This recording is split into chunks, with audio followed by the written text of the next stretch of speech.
लेकिन अब जब ईरान की मीडिया ने खामनेई की मौत की पुष्टि कर दी है, अब ये कि उनका सक्सेसर कौन होगा, अगला सुप्रीम लीडर कौन होगा और कौन सा कमांड स्ट्रक्चर अब आगे बढ़ेगा ईरान में। देखिए, ये जो घटनाक्रम है इसमें एक पड़ाव आया है और आयतुल्लाह अली खामेनेई की जो मौत है वो सिर्फ एक पड़ाव मात्र है, क्योंकि अमेरिका का जो मकसद है वो अभी पूरा नहीं हुआ है।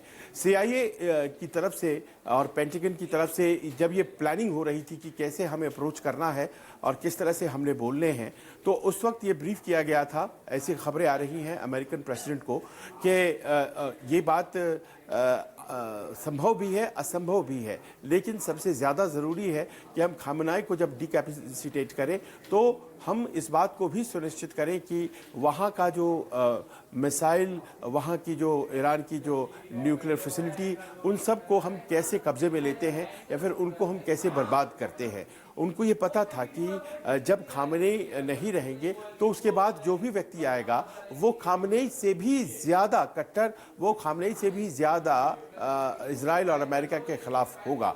तो ये कैलकुलेशन में है अमेरिका के, और उनका एक ही मकसद है कि वो ऐसे रेजिम को टेक ओवर नहीं करने दें जो उनके इंटरेस्ट्स के खिलाफ है, क्योंकि मौत हो चुकी है खामेनेई की। अब जो पार्ट 2 है उसे शुरू होना है, जिसमें उनके बैलिस्टिक मिसाइल्स बनाने की क्षमता और न्यूक्लियर फैसिलिटीज़ को ख़त्म करना है। ये तब तक नहीं हो पाएगा जब तक कि कोई मजबूत वहाँ पर अपना सक्सेसर इलेक्ट हो जाता है। लिहाजा अब अमेरिकन की ये कोशिश है कि किसी तरह से ये ना हो पाए, लेकिन ऐसी व्यवस्था करके रखी गई है।